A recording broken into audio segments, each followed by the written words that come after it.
Welcome to the all-new Todd and Taylor Show, Episode 1 of Season 1. We're calling what we just did Season 0. Season 0. Well, wait, who are you? We got to introduce ourselves. Oh, sorry, I'm Todd A. And I'm Taylor Trask. And yes, this is the all-new season. This is like, imagine the previous episodes, like really just, a bunch of pilots. You know how they usually, when a TV show comes out, they do one pilot? Well, we did like 6 or 7 pilots. And we kind of used it to... we kind of refine and figure out what we were doing. And just like we had episode 0 of that run, we were considering that entire chunk, I guess, season 0, to get us to this point. Yes, because we have an all-new format going forward. All new. Tell them about the format, Todd. Oh, well, I was just going to pitch that to you. Oh. But I love this idea because one thing that kept sneaking up on us was we would record a topical show, and we wouldn't be able to post it for a week or so, and then it would all of a sudden be untopical. So what we are doing going forward is choosing a topic, dedicating a podcast to that, and so it's all wrapped up, and that's going to give it hopefully just a timeless, historic quality. Exactly. And then we may do short topical episodes in between. But it's also going to give us a good chance to do... to explore sort of bigger topics than trying to cram a bunch of stuff in. Exactly. Well, we noticed, too, like in at least 3 or 4 episodes, if you go back and listen to any of the Season 0 stuff, at least 3 or 4 of the episodes, we get on these big, long diatribes about Game of Thrones that are basically episodes unto themselves. And I feel like when you take that out and just drop it as its own thing, that's basically an episode. Let's just do that. And then we'll try to keep all the topical stuff like news and picks, our picks for the week, all that kind of good stuff. We'll just keep that as content on the website or content on social media. And then if you see it, great. If you're not, it's not going to, you can still listen to the shows and not feel like, oh, this is from 4 months ago and I've already seen all this stuff and I don't care anymore. So it's that's kind of, I think that'll make it easier for you, the listener. It'll make it more fun for us to kind of wrap our heads around and all that. What have you been up to, though, since we last recorded? Seems like it's been a while. Oh, my gosh. Well, and what's funny, too, is that I think we've recorded 1 or 2 episodes that just never saw the light of day, which is totally fine. One of those episodes was... They're collector's items now. Yeah. It's like rare B-sides that you'll never find. Yes. Because they've never actually been woven together. And the 20th anniversary collection of the Todd and Taylor Show, we will re-release those unheard epic episodes. Back to the Future conversation we had in July. So I don't know if we wrapped up Comic-Con or not, but I did go to San Diego Comic-Con for one day. One day. Which was actually even so small of a portion of that day with all the travel considered. Saturday or the Friday? I forget which day it was. I went Sunday. The last day. Yeah, the very last day. There were, it was. There's too much to get into right there, but that was the day that I had the opportunity to go and have a badge that I could walk around with. So I kind of went. My agenda was just see what's going on, buy a couple books, and get the hell out of there. Nice. So, and did you remind me? You had a pretty epic story for how you the trip home. Did you blog post about it at all, or is that something you would do at some point?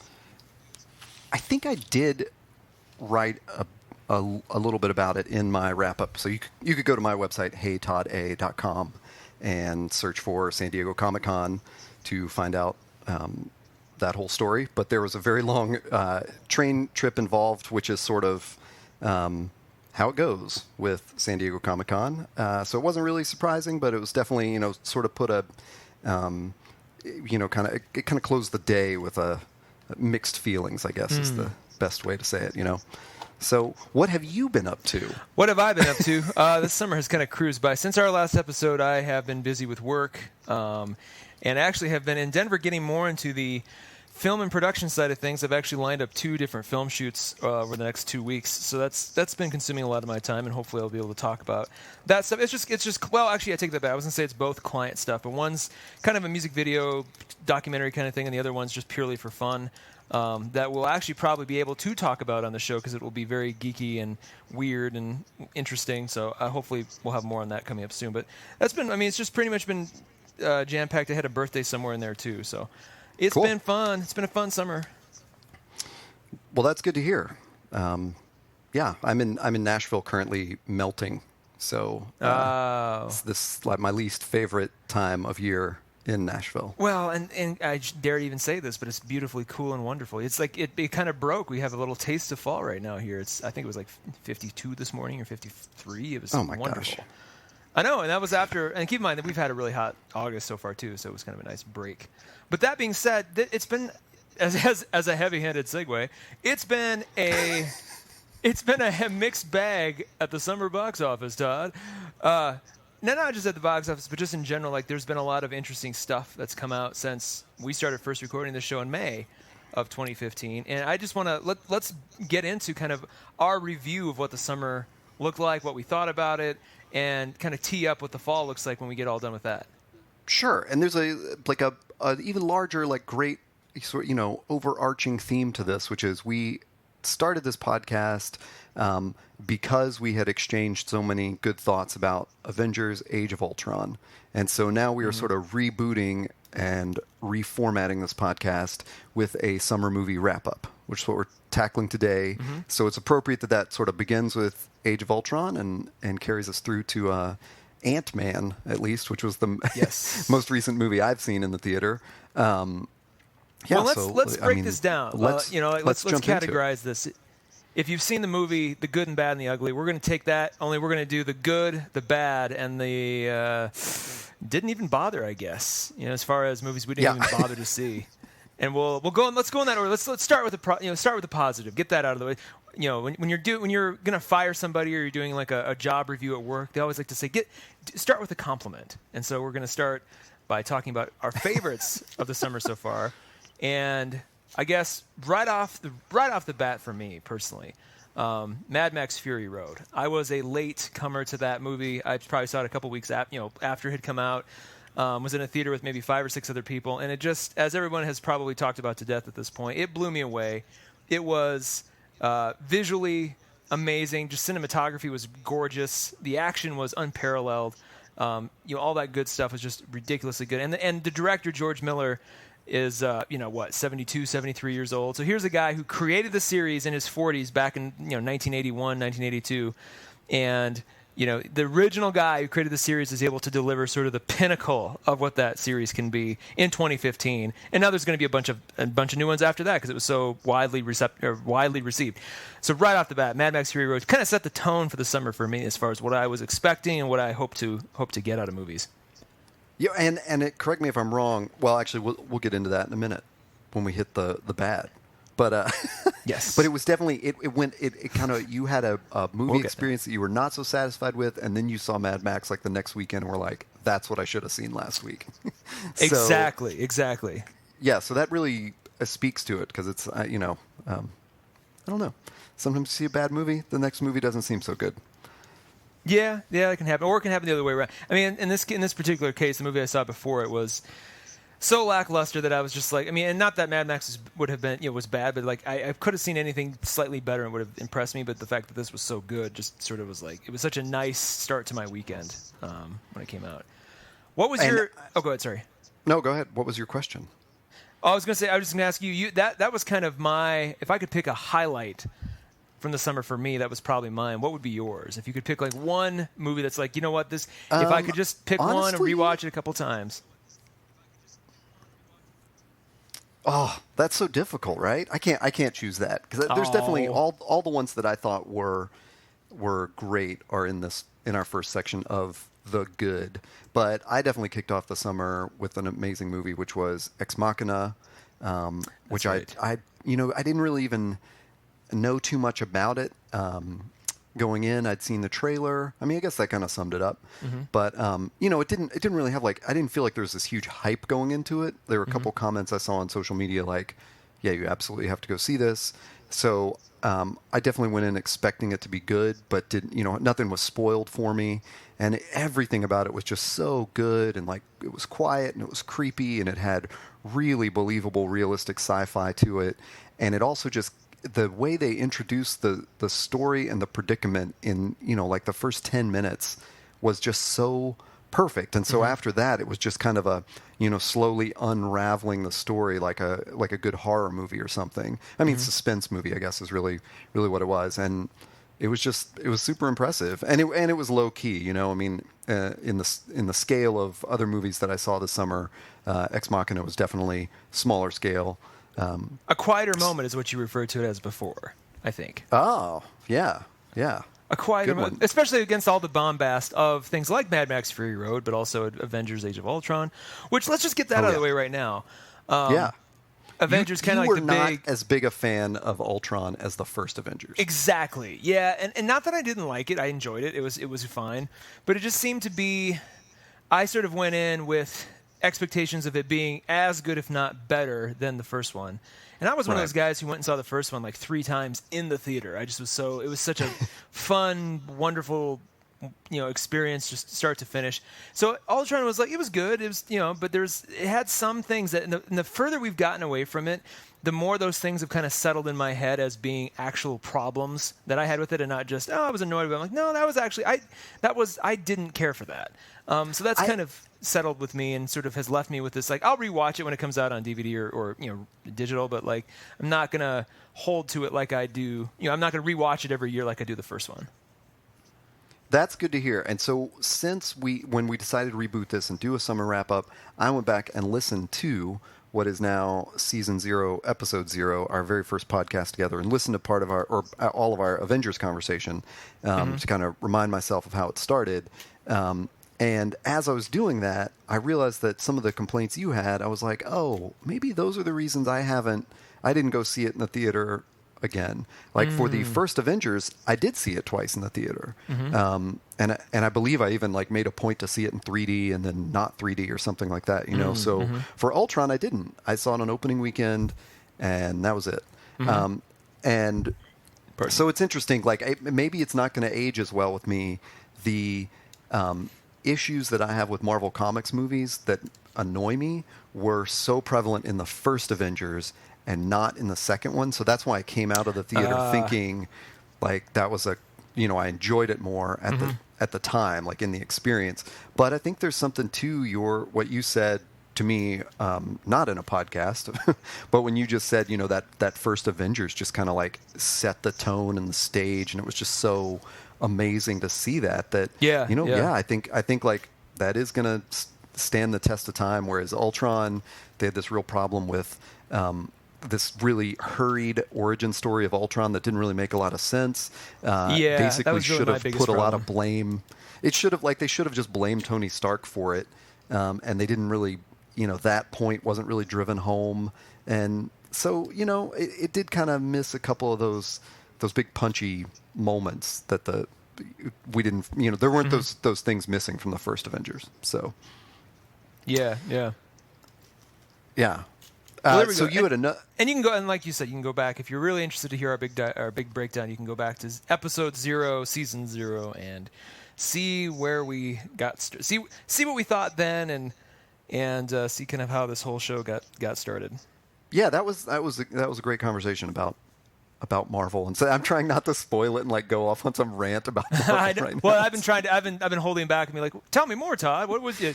Knowing full well, and we should save some of that because I'm sure it'll come back around again when Civil War, the first trailer for Civil War comes out. I'm sure we'll have a whole big thing about that too.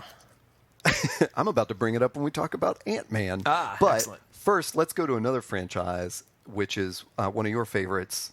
And so the other thing that's funny is we didn't end up seeing all the same movies. Exactly. I did not see Mad Max. I also did not see Mission Impossible Rogue Nation. Exactly. And Mission Impossible Rogue Nation, here's the thing, like it was great. I really dug it. But after further sort of contemplation, I thought in the Mission Impossible series, for me, it's a really close tie between Ghost Protocol and the very first one as far as which one's better. Ghost Protocol just sort of worked so well and had so many. It was a bigger budget version of what you saw in the first one. But they're really, that first Mission Impossible movie will stay, in my top 10, 15 movies of all time for a good while. And then I would say the third one, which was J.J. Abrams' kind of directorial debut, of movies in general, strangely enough, was that third Mission Impossible movie, and then he has stayed on since as a producer for all of them. But that third one was so good. I mean, with Philip Seymour Hoffman and just sort of that vibe, really great. I would put this one, I would put Rogue Nation behind that, so probably fourth. Still great, and obviously I'm not going to acknowledge the second one at all.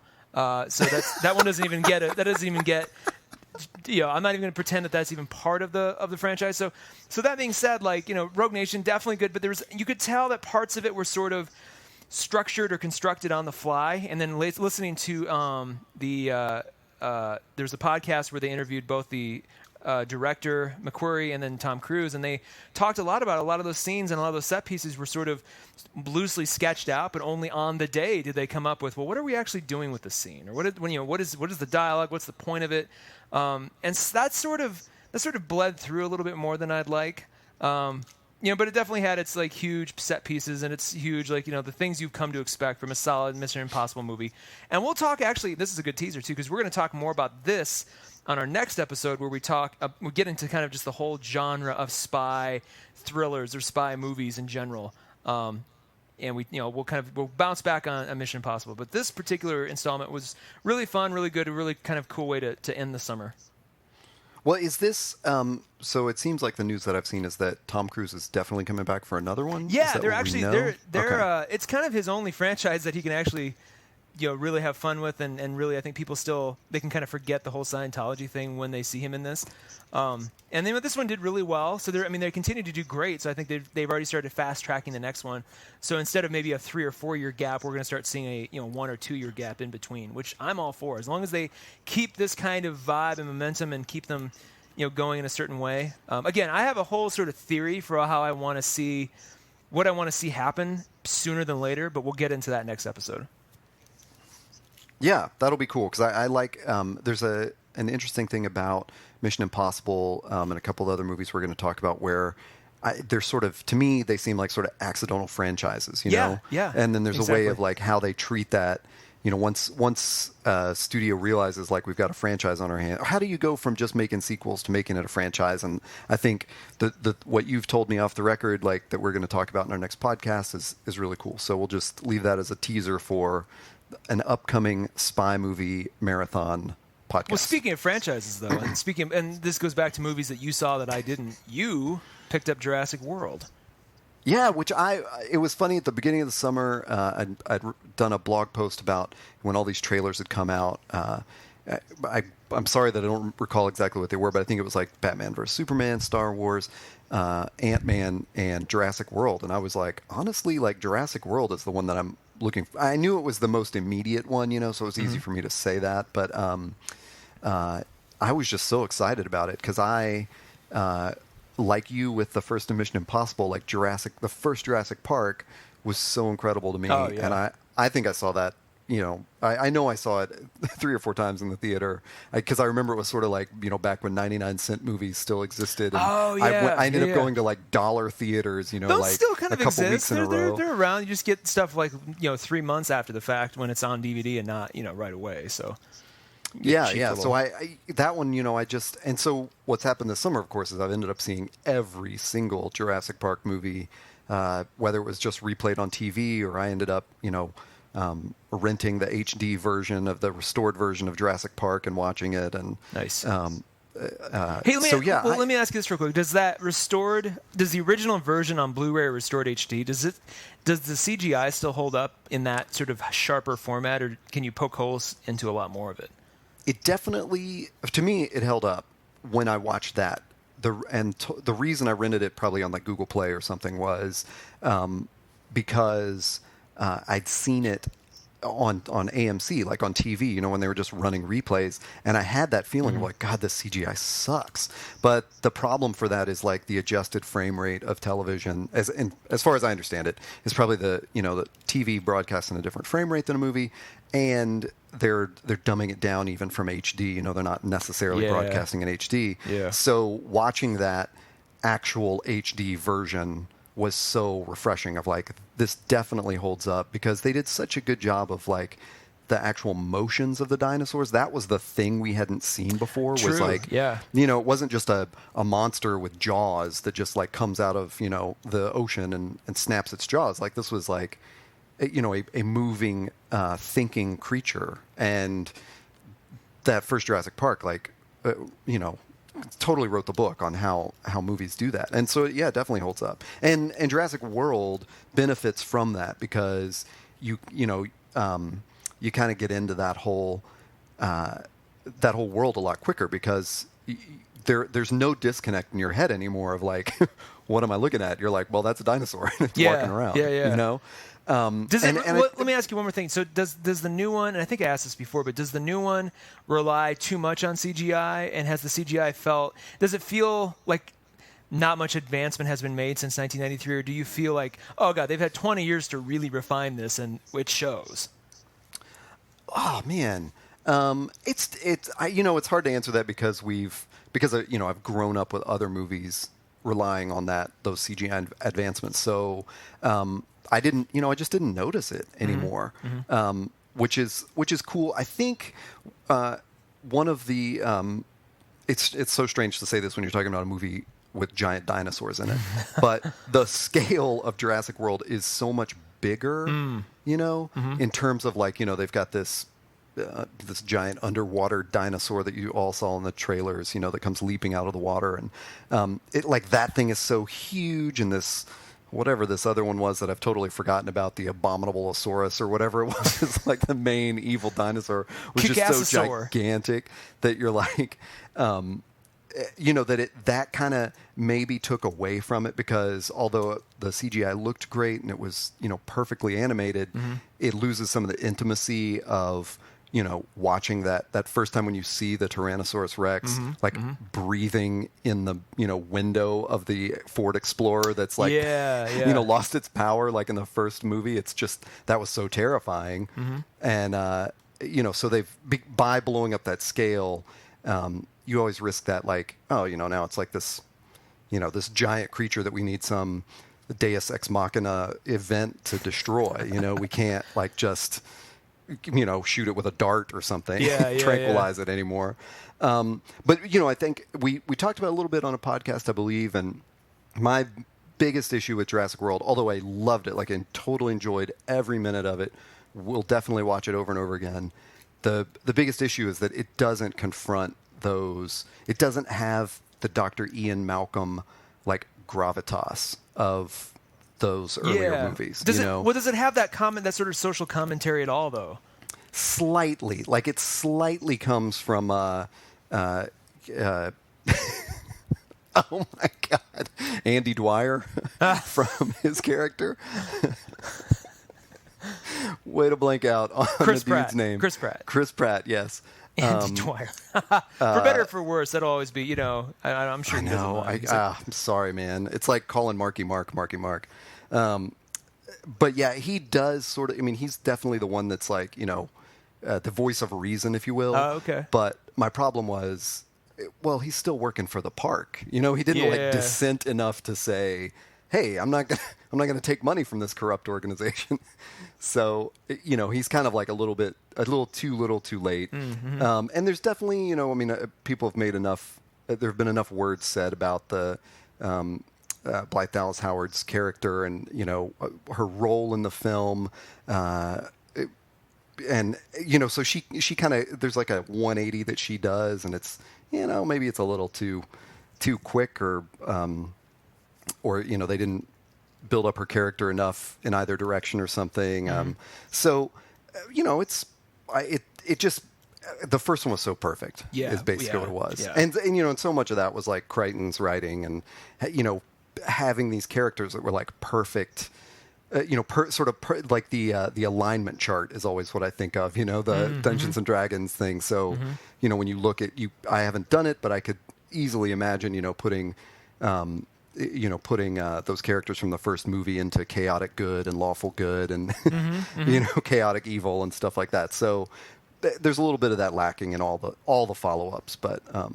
Anyway, I've probably from what said I hear, from you and from others, it just seems like this was a true return to form, and actually probably the truest sequel that were ever like, this should have been Jurassic Park 2 all along, from what I've been told. Whereas the other two just kind of they're there, but they don't really do anything new other than show you Jeff Goldblum and Sam Neill again. That was definitely my impression going in. I really thought like this is going to be the true sequel. But having gone back to those others, it's just that there's sort of like each one of the like Jurassic Park 2 and 3, whatever the crap they were called. Like one was The Lost World, I think, and then they just went to Jurassic Park 3. But they each of them has like great moments that it was sort of like half of each movie is really good. And Jurassic World definitely like stands on its own. I mean, that's the best part of it is it's, you can see it relaunching a whole series. You can see them bringing in that serious Ian Malcolm perspective in a later movie. It was a really good, like we're talking about, like that we've talked about several times. It's a good continuation of the franchise, but also a reboot in some ways. And it was definitely like high point of the summer. Nice. So, nice. Yeah, I enjoyed it. Well, I also saw Inside Out from Disney. And I did too. That's one of the few that we saw. Excellent. Okay, so we saw. haven't talked since you've seen it. So no. My impression of it was, and I actually saw it with a few other people too who absolutely adored it. So I kind of got to see it through their eyes as well as just my own. I'm always a fan of these Pixar movies. This particular one I thought was probably the deeper one or deepest one that I think they've ever done, where they get into not only just like child psychology, but like what makes a good balanced person. Like what mentally do you have to go through, and what is everything from ADD to Asperger's to depression. I mean, all of these things are addressed kind of full on in a way that doesn't. It underscores the importance of those things, but it doesn't. But it's still palpable for kids. So it's not just but it's just the way they go about doing it was so interesting. And I felt it was the first Pixar movie where I'm like, oh my god, this is getting into some good meaty stuff. Besides just friendship and love, and like I love my family and friendship, and those things are important too. But like this seems like it kind of took it another step. It dug a little deeper, which I'm grateful for because I think we need that. And the way that they represented it in this, like, it is so clever. I'd seen enough in the previews and trailers where going in, I thought like it was going to be a little ham-fisted or something, like a little too on the nose for this metaphor of feelings and memories and stuff. But watching it was like, because I watched it thinking of, later watching this with my niece and nephew and going, oh my God, this explains emotions and memories and thoughts in such a beautiful way. Like this, the symbolism of these globes that are created to be each memory and stuff like that. And whether they're happy or sad or anxious or angry, it was so beautifully done. And it took so many weird twists towards what, like a conclusion that if you had just sort of like, you could have wrapped up that conclusion maybe in like a sentence, and it would have sounded really corny, and like, how are you gonna make that interesting? But just the whole journey of the movie gets to this very simple conclusion in this, like, it was just so great to watch. I mean, it was, and especially like I don't know.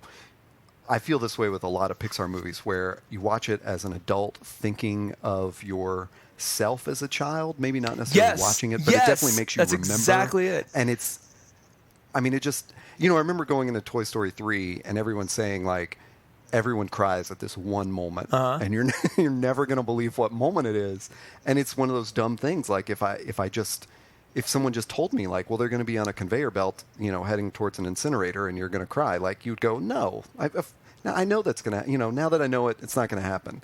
But that moment happens and you're like choking back tears. Like, I can't believe it worked. And Inside Out, I think, has those moments too, where you get choked up right at everyone in the theater gets choked up at the same place because of like it's just such a, God, Pixar movies are so well done. They're so orchestrated, well, that's and you what just it is. You just kind of nailed it. You just kind of nailed something that I have sort of thought about, but just I haven't encapsulated that way. But it is true. It's like the best Pixar movies, or you can even say just Pixar movies in general, facilitate the best conversation you're going to have with your childhood self. where it's like they open that bridge up and you have it and you're just like, and you and your childhood self sort of, you hug and there's like there's a moment and then you kind of get back to your life again. But it's like, it's the best versions of those movies do that, where I think that's where other animated movies or other sort of, in that style or that vein, that's what they lack, is they kind of, and even like I would say things like Up, where that's almost, I would say even too, Up is you having a conversation with your future self, and you kind of opening up that doorway. So there's like, it goes both ways, but it lets you sort of access a version of you that once existed or might exist that you're grateful to have, that back and forth with.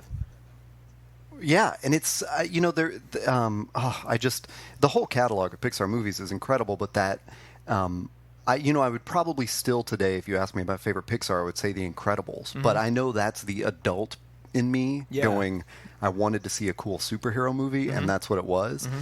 Because when I watch that, I don't have that experience of thinking of myself as a child. Okay. But even something like Monsters, Inc. or Inside Out or those movies connect me, it's that weird bridge to the past. And I like what you said about Up, because that's also how I feel about like Ratatouille or something, mm-hmm. where it's, mm-hmm. I watch that, it's sort of in reverse, like with the kid's gaze thinking of being an adult, man, Pixar, mm-hmm. they're so good. Yeah. So yeah, that's cool. We have like a 2 thumbs up on Inside Out. 2 thumbs up. Yeah, it was definitely worth a go. I also saw. Let's see here. Actually, no. I think the rest of the stuff on the good list is you. Well, yeah. Where do we go from Inside Out? That's so difficult. Yeah. It's such a beautiful moment to me, talking about a superhero that shrinks himself to the size of an ant. Before we do that, let's do some honorable mentions. I want to do an honorable mention real quick for the series Sense8, which is not a movie per se, but when you watch these Netflix series from start to finish, they basically feel like big, giant movies anyway. So Sense8 on Netflix, it was the Wachowskis' sort of foray into television. And I'd put off watching because I kind of had one impression of what it was. It actually took my friend, my director friend Adrian, who said, go watch the little 20-minute making of documentary that they've got for this, because even if you hate the series, you'll love just how they put it all together. So I watched that, and it made me realize what this really was. So I jumped in on Friday, and I'm just like, I'm kind of taken by it. And it's, it's tropey here and there, and it's got its moments, and it kind of moves a little slow, but once it kind of locks in on the story, and once you've kind of established the characters and the relationships, it really starts to kick up. And just for those of you who don't know, the central premise is there are these 8 people around the world who, from a single event, all gain the ability to sort of mind meld with each other. And at first, it's simply just feeling what the other people might be feeling, or sort of having psychic visions of what they're experiencing. But it evolves to them being able to like physically, manifest themselves in, next to the other person that they're talking to, and have a conversation, and actually, project themselves into that other person's reality, or pull that person into their reality so they can see and feel and touch everything around them. And so they start to all kind of connect in these interesting, cool ways and help each other with their own particular problems. What really hooked me is that each sort of character that they focus on, and it's beautiful too, because it's shot on location literally around the world, everywhere from Africa to Iceland to Canada to San Francisco. Like they use true real locations, which is mind-blowing. But each of these little sub-stories could be an episode onto themselves. Like those could be individual individual series around these things. So the fact they blend it all together, and then there's, is it Terrence Mann, I believe, the actual, like, the quote-unquote bad guy, he doesn't show up really. He shows up in the very beginning for a blip, and then he doesn't really kind of remerge until about halfway through, or a little past halfway through. So it's just, I don't know, it's just so well put together. Saeed from Lost is in it. Daryl Hannah's in it. Martha from Doctor Who is in it. So there's kind of like this great, awesome cast. I can think a couple of the actors from Cloud Atlas, another Wachowski movie. They're in it. So if you like any of that, just jump in. It's on Netflix. What? So where do you put its quality? Is it one of those things that, does it have that cinematic epic quality to it? Yes. Or is it more television? It definitely does. No, it definitely has. It has this. The locations alone enhance the production value just tenfold. It's like you could have told the same story in one city. It could have been like, hey, we're just going to pick Chicago, and all these people are going to be, living in and around Chicago in some way. Or you could have even just said, hey, this is the United States. But they said these people are all around the world. So that scope, you can definitely tell. And the cinematography is gorgeous. And And it doesn't. It has sort of some of those signatures of a Wachowski movie, like V for Vendetta or The Matrix or Cloud Atlas, but you don't. They kind of they have some fresh new stuff that they kind of inject into it too. So there's definitely that, but it's still it has that accessible feeling that you would find with TV shows. So it feels comfortable on a small screen, even though I could easily see this being if some theater somewhere decided to do like all 10 hours of this back to back, like I would, it would obviously with potty breaks and everything, but like I could see that working just as well. Cool. Well, that's good. It's been one of those mysteries to me. Like I've seen it show up on Netflix and just have not given it a chance, Yeah, me too. Definitely though, jump in. That's my honorable mention for the summer. I'll throw in my honorable mention, which was a very quiet movie called Mr. Holmes, which I saw, which is about Sherlock Holmes, 30 years retired, trying to put the pieces together on one last case. It was just a super. I don't even have as much to say about it as you did about Sense8, but I love. But don't bury the lead though. Starring Ian McKellen as Sherlock Holmes, starring Gandalf. I mean, you can't get any. Even if you like Cumberbatch or Robert Downey Jr. for God's sake, or any of them, like just the idea of Ian McKellen being Sherlock Holmes is like, I'll see it on that alone. Not even caring. What else is going to happen? What's going to happen? But the rest of the movie sounds amazing as far as the story. Yeah, goes. Don't let me it is so well written, and it's but I would definitely not, don't go in expecting a younger Sherlock. This is an old Sherlock, so it's a lot of like watching an old dude. In all the like very human aging problems that anyone has like that, so it's confronting a man confronting his mortality, and so it's at times it's difficult to watch, but the story is just like there's several layers to the story, and it's just really clever. There's no gadgets or anything that are crazy and going to blow your mind, but it's a real gem. Does the character of Watson make an appearance at all? Sort of, because the case that he's trying to button up is all based on. So in this universe, and I don't know exactly how this is in other. I don't know how it is in the television show or anything like that. But in this Sherlock Holmes universe, Watson is the one who has actually written those stories about Sherlock Holmes. So these sort of fictionalized accounts of Holmes' cases exist, and they were made into movies. It made him famous. For sort of the wrong reasons. And one of these cases, Holmes does not remember it ending the way that Watson had it end. And so it's him putting those pieces back together as an old man whose memory is failing. Wow. With this other layer of, how he lives, as a retired detective. And so it's just, Watson... it's really smart. They never actually show his face, even though he is a character. Like, his hands appear. You see a body so he's still that alive. is Watson doing things. He's still active in the world. They don't focus on him. Okay.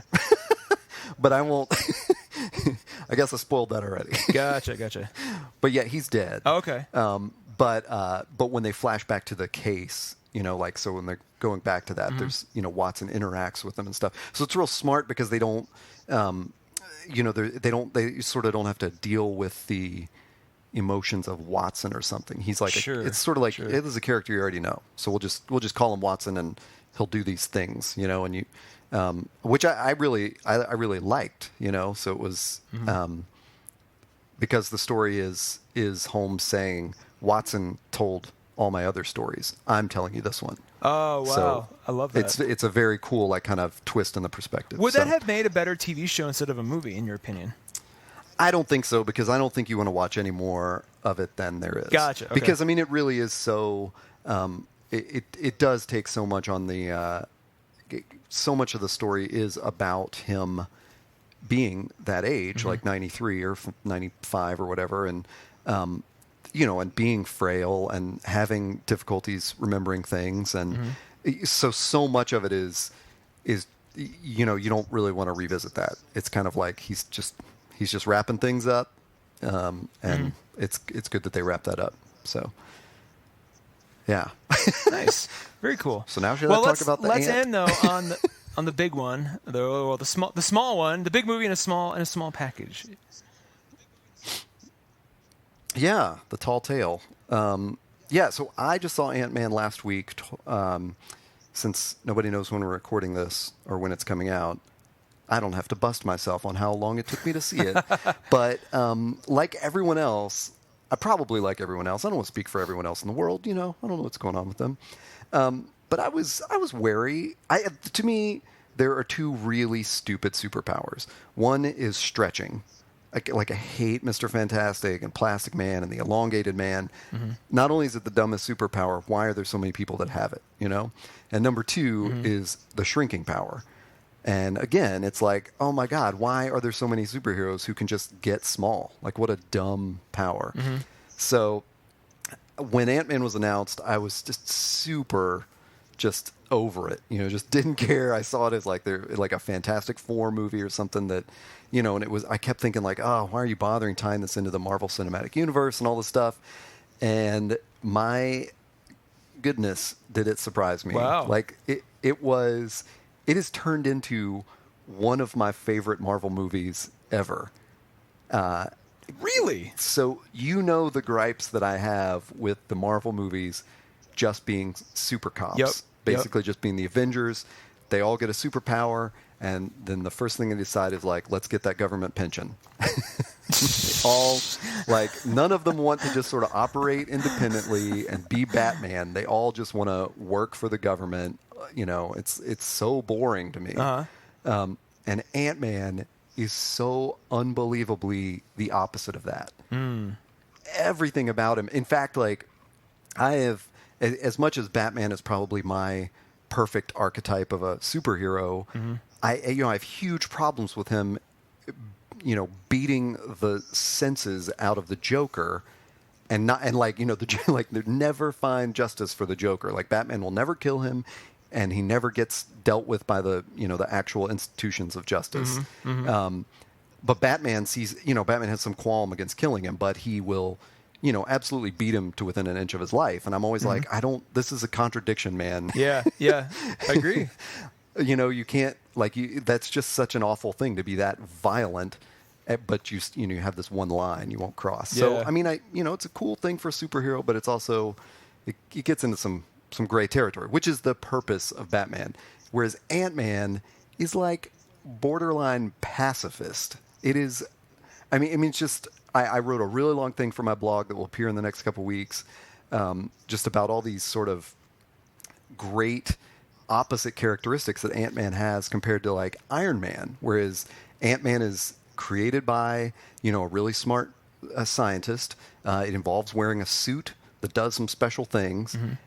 Yet that suit has no weapons, And Michael Douglas, as the aging Hank Pym, who has created the suit and the technology, he doesn't live in this opulent, artificial intelligence run house with his, his servant, his beautiful servant, and all this kind. It's just the anti Tony Stark. And so wait, even Hank Pym's. So I'm glad you mentioned that, because having not seen it yet, and I was kind of waiting for you to give me the all clear before I jumped in, but having not seen it, is my assumption was Hank Pym was a Tony Stark 20 years from now, where maybe he's a little older, a little wiser, but still has a lot of the same trappings that Tony Stark would. So you're saying that's not the case? Well, he and I'd heard just a tiny amount of grief before I saw the film. Before it even came out, I'd heard a tiny amount of grief. People saying, I can't believe Hank Pym isn't going to be the Ant-Man. That Paul Rudd is going to be Scott Lang, Ant-Man 2. But what that in itself is so clever, because the very first scene, the movie opens up, and then there's a text appears that says 1989, and it's Hank Pym, a young Michael Douglas, walking into a room with Howard Stark and Peggy Carter. Whoa! No, wait, that's in '89. Yeah, interesting. I know. So it's an interesting timeline, but it's like, man, in 5 minutes, they established Ant-Man as having a 30-plus year history with the Avengers and S.H.I.E.L.D. Yep. So it's perfect. You know, it's like I get it now. You know, like uh, obviously Captain America spans that history because he, you know, is that old. But it was just this great like way to start the movie and connect it to the comic book universe and the cinematic universe. So wait, you know? now how old are Peggy and Howard related to Hank in that flashback? Is Hank considerably younger looking than they are? He is a little bit younger looking, but they're all you know, he looks like Michael Douglas did in 1989. So wait, they do the most unbelievable makeup you've ever seen. Do they do the Tron Jeff Bridges thing on him, where they kind of like reverse CGI his face? That's awesome. Yeah, it's hilarious. And you know, they are contemporaries, I guess. Mm-hmm. So Peggy Carter is definitely aged, you know, from Agents of S.H.I.E.L.D. age, and Howard Stark is just Roger Sterling, you know, from the from the Iron Mans. So, but yeah, so it you know, it opens with him refusing. He's learning that S.H.I.E.L.D. has been trying to recreate his work with the PEM particle. And he says, "You're not going to get this work. I know you just want to turn it into weapons." There's the bad guy in that moment, Mitchell Carson. I'm looking this up. So he's also there with S.H.I.E.L.D., and he says some nasty stuff to Hank about Hank's wife, and Hank smashes his face into the table and walks out. And it's like, I've been waiting for an Avenger to do this for 7 years now, to just say, no, I'm not going to sell you a weapon. You know, like I just, you know, one of my big gripes in Winter Soldier is there's this dashed off line about, well, Tony Stark helped us fix the engines on the whatever those giant hovering battleships are that just kill people from space, you know, that they build, the helicarrier or whatever. Yeah. And it's like, Jesus Christ, like Tony Stark like never stops building weapons for people. But Ant-Man opens with Hank Pym saying, "You're not getting to use my science for your weapons." And that's awesome. Even later in the movie, you know, when he's teaching Scott how to use the suit, he says, "The suit has no weapons." That's awesome. So this is almost you know, like it's like I didn't go back and build Yellow Jacket. Well, it's almost like they inadvertently made the movie for you based on your complaints of prior Marvel stuff. You know, I really feel like I'm getting through to someone. They listened. They went back. They did some drastic rewrites after our episode about the Avengers. Like, you know what? He's right. And they went back and they reshot a bunch of stuff. And you know, I'm glad. I'm glad they did that. I'm glad we have such an influence on the populace. Well, and I'll tell you one of the interesting. I mean, we should probably put on the calendar sometime to just talk about like the entire Marvel universe. I mean, or cinematic universe. That would be probably a good devoted episode. But I'll just drop one more piece of trivia on this, which was, I mean, I just thought the whole thing was so smartly written and so like just. Oh, it also had the. I'll drop two things on you. One is that I loved the stakes of it, because one of my other gripes with superhero movies is they're always trying to prevent the end of the world, you know? And it's like, again, it's like when you make a problem that big, then some crazy fantastic thing has to happen out of the blue to solve it, you know? And that always bugs me because, you know, and the stakes, like, how many times can the world be threatened before you're just like, I don't care anymore? Like, right. You can only play that card once or twice, which is why, kind of, not to segue, but like Daredevil on Netflix made it just about one damn neighborhood. I think that's why that resonated with a lot of people, because they're like, we're acknowledging that the world was threatened, but right now we're dealing with this right here. This is all we can wrap our heads around right now. So I like anytime a show or a movie or anything like kind of pulls it back in or reins it back in a little bit, it almost makes that movie in particular feel more meaningful, because you're like, oh wow, this matters right now. This is what we're talking about right here, not the universe or the world or, you know. And I mean, I can see what a difficulty that is in escalating stakes with sequels, you know? I mean, for me, Iron Man 1 felt really good about, you know, there were global problems for sure, and that's what inspired Tony Stark to become a, you know, superhero, for lack of a better term. But the, you know, the immediate problem he had to deal with was his business partner. Yep. Yep. Creating one super weapon. And then the second one, all of a sudden it's like another kind of a business partner, but he's created an army of super weapons, and then the third one is like global terrorist. Yeah. So it's definitely a balance in how you move those stakes up. But I guess on the heels of like Man of Steel and the Avengers movies, it felt like I don't want to see a city being ripped out of the ground again. Yeah. And Ant-Man was just beautiful. It was like this wicked man has reverse engineered the PEM particle to create Yellow Jacket to sell to Hydra, of course. Oh, wow. Wait, Hydra's reconstituted in this movie? Yeah. I don't really know how that fits in the chain of events, but they openly refer to, this guy, of course, the guy that you're introduced to in the first scene who worked for S.H.I.E.L.D. now works for Hydra. Interesting. So it is a post-Winter Soldier, timeline of... Okay. S.H.I.E.L.D. and Hydra were the same thing. Yeah. And then, so they just kind of mention like he works for Hydra. But, so basically the stakes are stop that one guy who at this moment only has one prototype suit. And it was like, that was great.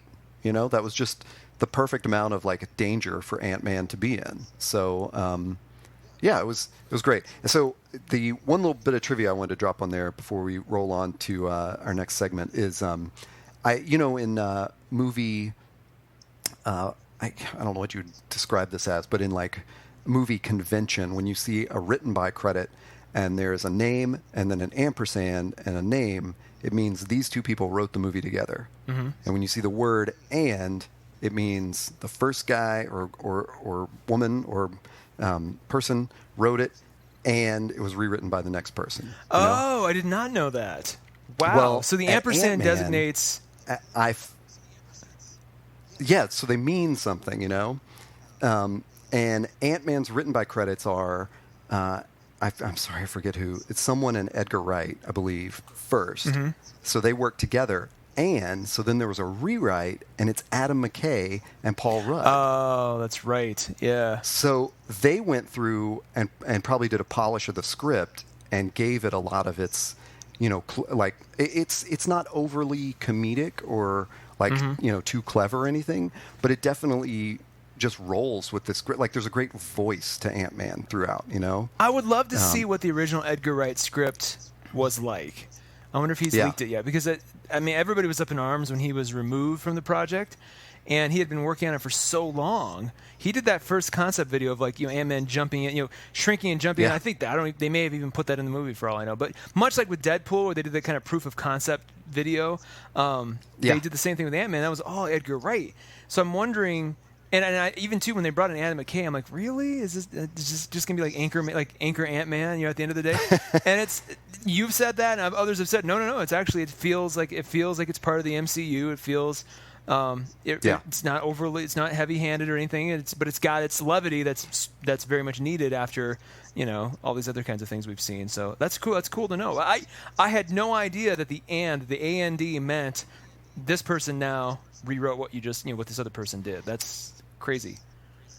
If you want to get into a bizarre human centipede of screen credits, I don't want to get into. Check out Grosse Point Blank's writers. I won't say any more than that. Go Google Grosse Point Blank. Okay, I'll do that as soon as we're done. But it is when those credits roll, it is it is unexpected. Wow, how many people polished that thing? I wonder what their percentage, if anything, is on that. Like everybody gets like half of a percent on the back end. I know.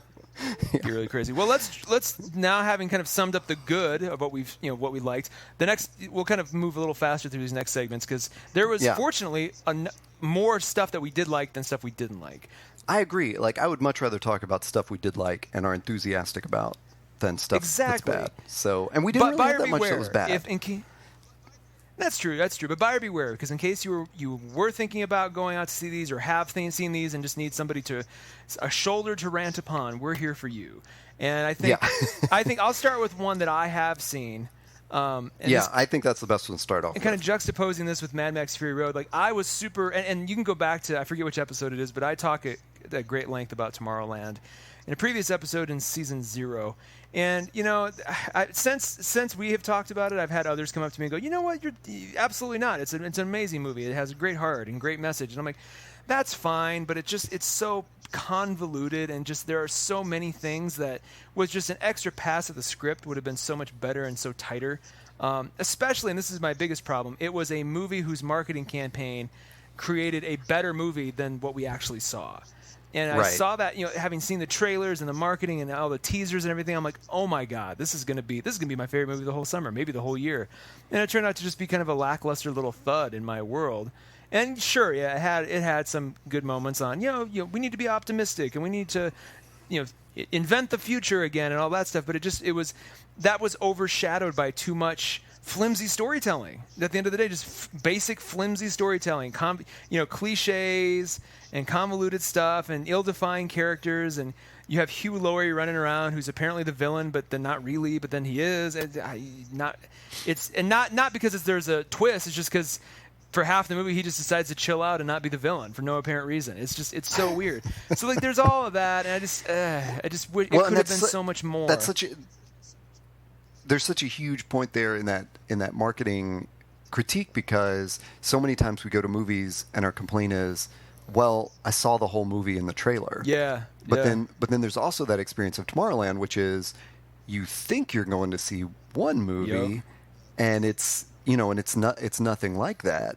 And sometimes that works out like in a great way. I mean, I thought the Ex Machina trailers had just enough of everything that intrigued me to get in there, and I was still enwrapped like the whole time, like just watching the story and all these things that I didn't expect. But Tomorrowland was sort of, just had this. It was a total downer for you. Yeah. Likewise, a movie that I didn't see, and I don't think you did either, but came out shortly after, either shortly before or shortly after Tomorrowland, which was Ted 2. Not necessarily a geeky movie so much, but just, it is, there's, if you liked the first one, enjoyed the first one, as I did, I loved the first one.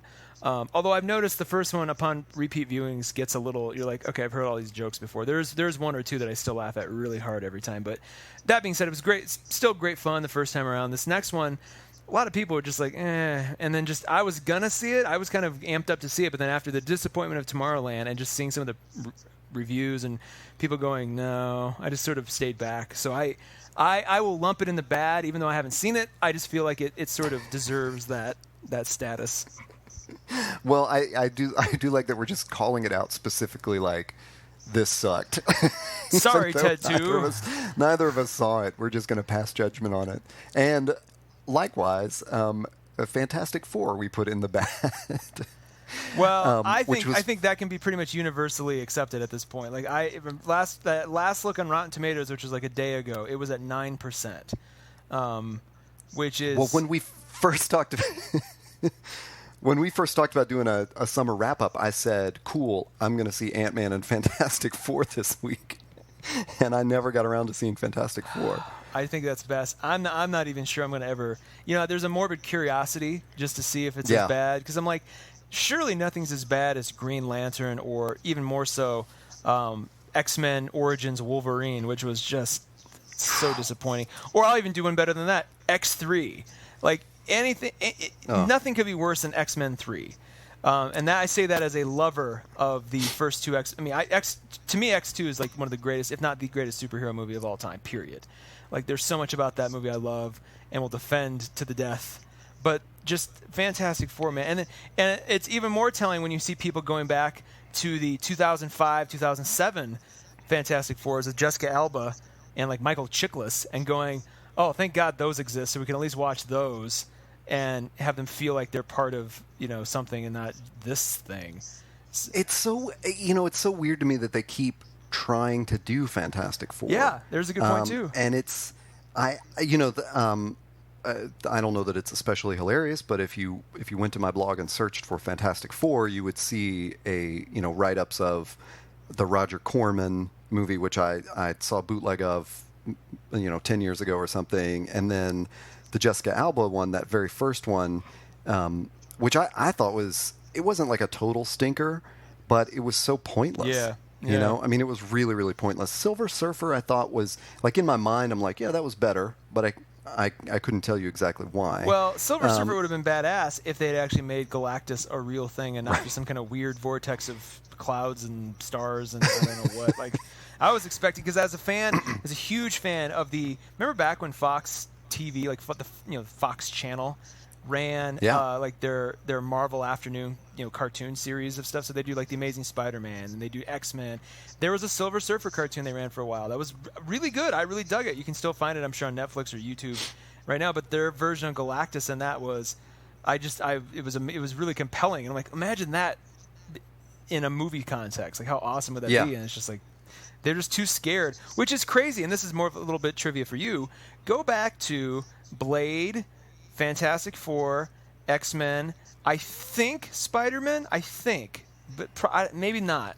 Definitely X-Men, though. Definitely Fantastic Four. Kevin Feige was a producer on all those movies. So Marvel's Kevin Feige, who, through his will, we have the Marvel Cinematic Universe as it is today, was around and consulted on and had a hand in those movies. And I'm sure studio concerns sort of overweighed him. But it makes me wonder, like, what we did, of the Jessica Alba at Fantastic Four, like, what made it in? Like, what was by his design and what was, Fox just going, and it's crazy. I'll take you one better. It bugs me that Fox, who could deliver us X-Men 2, and understand how that works, and even deliver us X-Men Days of Futures Past, which is, last year, just they couldn't give us something in that vein or something that was fun like that. They gave us this other thing for Fantastic Four. So I don't know. I don't even know why they're still pursuing it. This is kind of like their second strike, if you will. And I wouldn't be surprised if they just sort of let the property lapse. Maybe there are huge Fantastic Four fans, but Marvel's not even publishing it right now, really. I mean, they've kind of pulled back too on just it being a property of concern for them on the comic side. So it's going to kind of sort of die a slow death, it seems like, over the next 5 to 10 years, unless somebody does something really amazing with it. Which, it's so funny because, as much as I would fantasize about Spider-Man or the X-Men joining the Avengers Marvel Cinematic Universe, I have no interest in the Fantastic Four joining that universe, and so I don't. Let's take it one. And going back to The Incredibles being your favorite Pixar movie, that's honestly, if we're going to... the best Fantastic Four, right? Boom, yeah. That's, it's already been done. It was called The Incredibles, and that's, people probably have that in their mind when they're like, it's four people who are kind of like a family, and here's, this isn't one it of at them all. Stretches. Yeah, one stretches, and one turns invisible. Yeah. One's real strong. One's real strong, and one lies. What was the mom? Was she the stretchy one? Yes. What was the son? He was fast. Yeah, he's real fast. But then there's a baby that sort of can inherit the properties of other matter, and he turns to fire at one point. So there's a brief Human Torch moment. And Incredibles 2 is coming, so who cares about Fantastic Four? Well, apparently nobody. It's funny that's sort of how we go from the bad to the didn't even bother. Like, exactly. We just sort of push all of these out. And then... I think you have the most to say about these movies we listed under didn't even bother. Well, and you may be wondering, we haven't talked about Terminator Genesis Genesis yet, and yes, we haven't because we didn't even bother.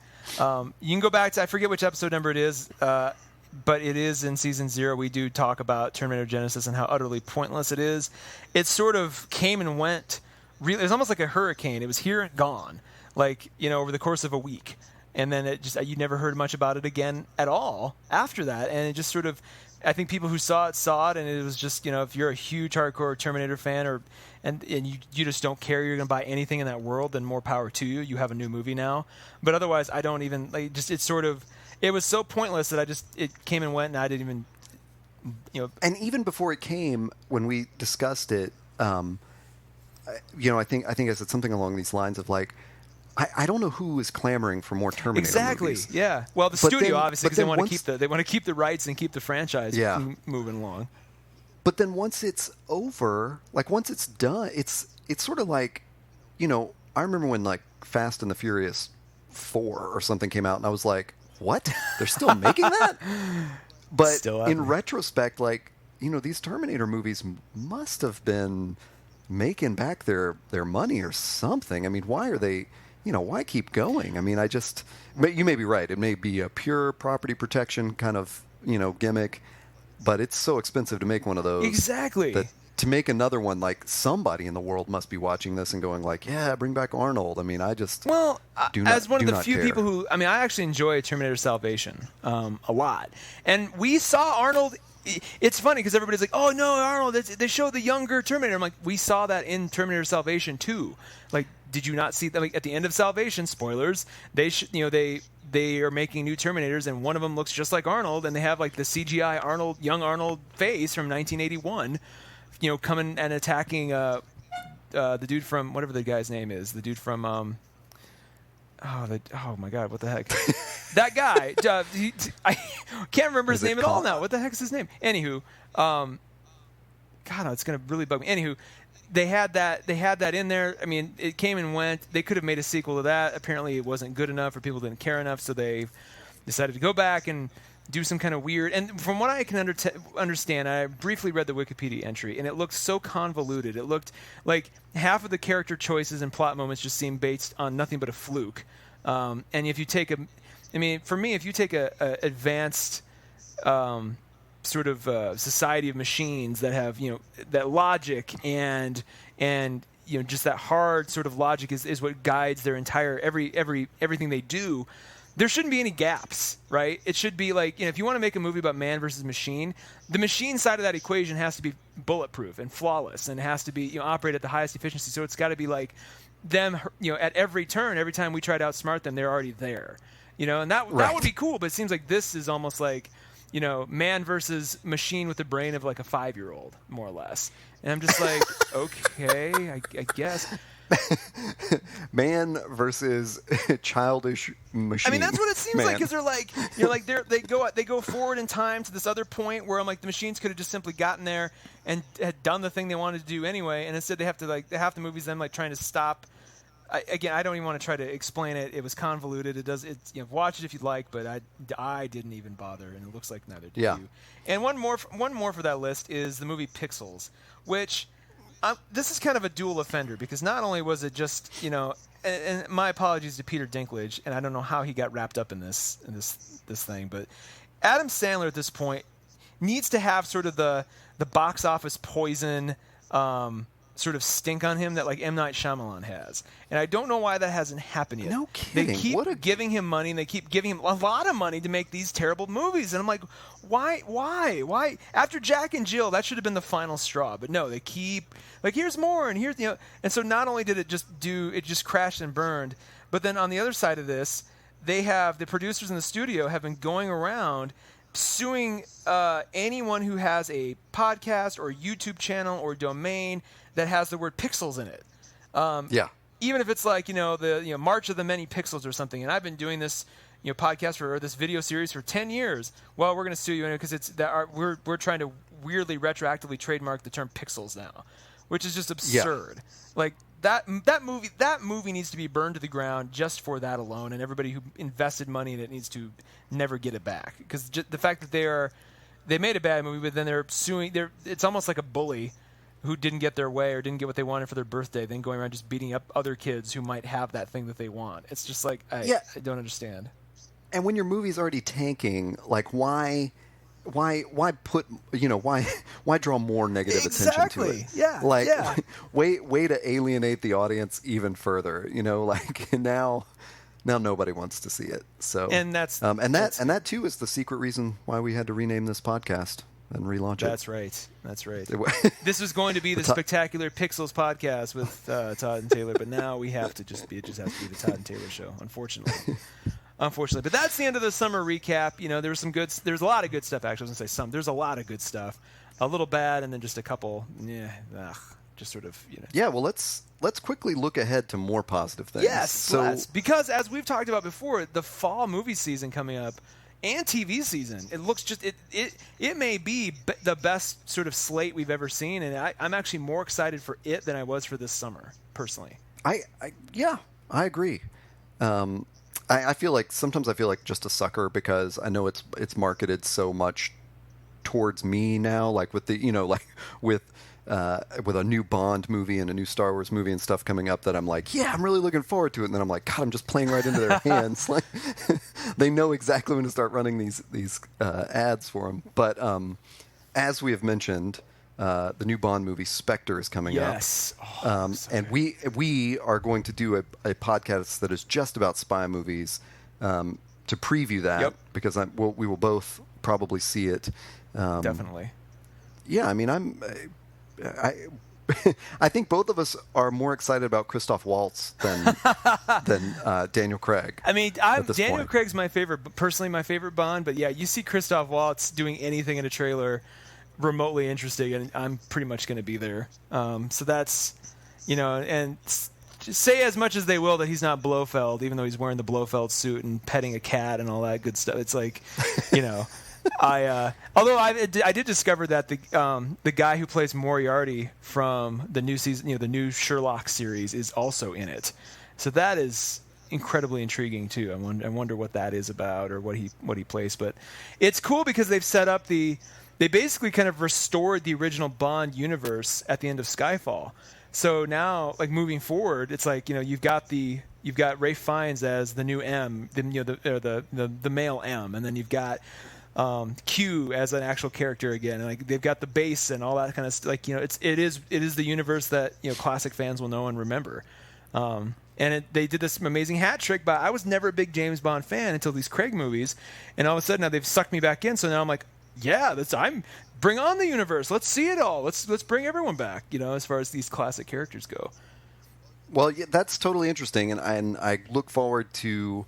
I shouldn't even admit to this, but I will watch Skyfall since I've never seen it before our podcast. Oh my god! Because that'll be such a great. Well, as you know, I'm like classic Bond fan, I know. So that'll be a great. Like, I didn't actually realize that they sort of restored the universe in that way. Oh yeah. I mean, I knew M and Q had sort of changed. And stuff let me like put that, this in your ear for Skyfall. As much as you like sort of more intimate stakes, this Skyfall, more than any other Bond movie, has probably the most intimate stakes at the end that I have ever seen. Well, and so are there only three Craig movies, or are there four? 3 so far. Okay, so I have seen the other two, and Casino Royale and whatever that middle one is that I've Quantum of Solace. I never saw that one. And they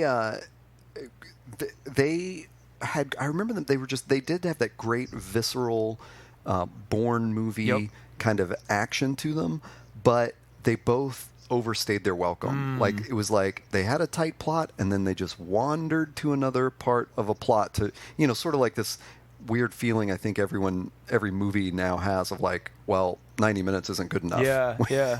We got to go to 2.5 hours, at least. Well, you may have some problems. And they just start to wander. Skyfall, we've talked about that. So you may have some problems because Javier Bardem doesn't even appear until like 45 minutes in, if I'm not mistaken. So it's like, but once he shows up, I mean, from that point on, you kind of don't care because the whole rest of it is so good and so it's so well orchestrated that you're like, oh, that's right. There was a whole half hour that nothing happened. But once you get past that point, and I shouldn't say nothing happened. There's a lot of setup for it, but I don't know. I really dug it.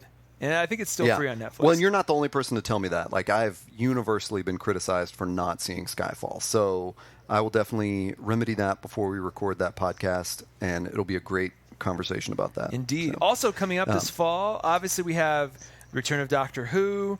We have a bunch of other great television coming out. We've got movie-wise, though, Steve Jobs, not the Ashton Kutcher movie back in theaters again. No. This is the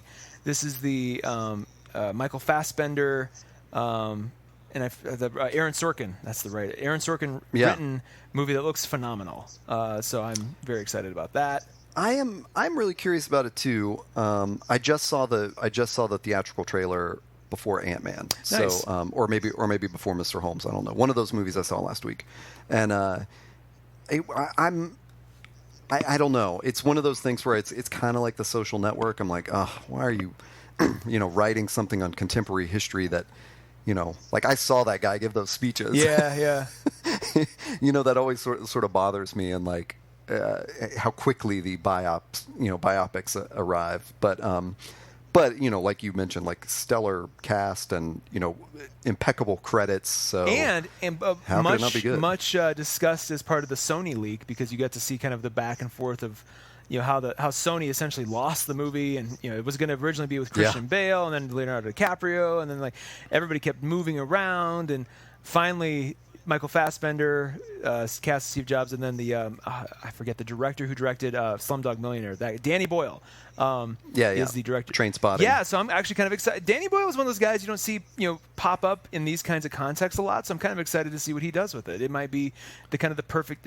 This may be one of those situations where what we got was the best version because it had to go through all these different iterations and changes to get to this point. So I'm curious. Well, and as reluctant as I was to see The Social Network, when I finally saw it, I was like, damn, that was really good. It was super. And that was largely Aaron Sorkin. Like, so the fact that he's, and it kind of has that sort of Social Network-y kind of look to it as well. So I'm thinking it's kind of in universe.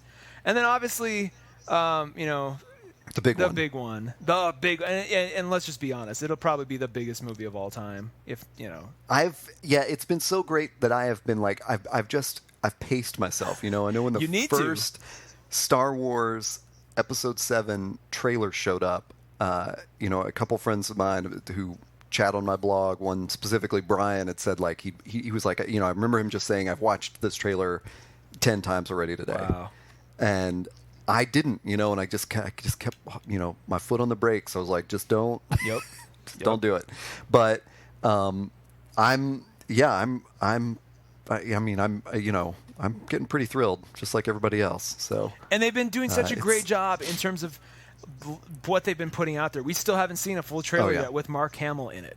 We still haven't seen more than just that little blip of Harrison Ford. And it's like, well, and that behind the scenes clip that it's widely available, like on YouTube, the Comic-Con backstage kind of stuff, where they had them talk so much about the practical effects and the practical sets that they're building, was just, it was like, what a way to bring in all the people that got alienated by the prequels. Yes. So I'm definitely excited about it, and we are, at least at this point, planning a Star Wars series of podcasts, which I'm also excited about.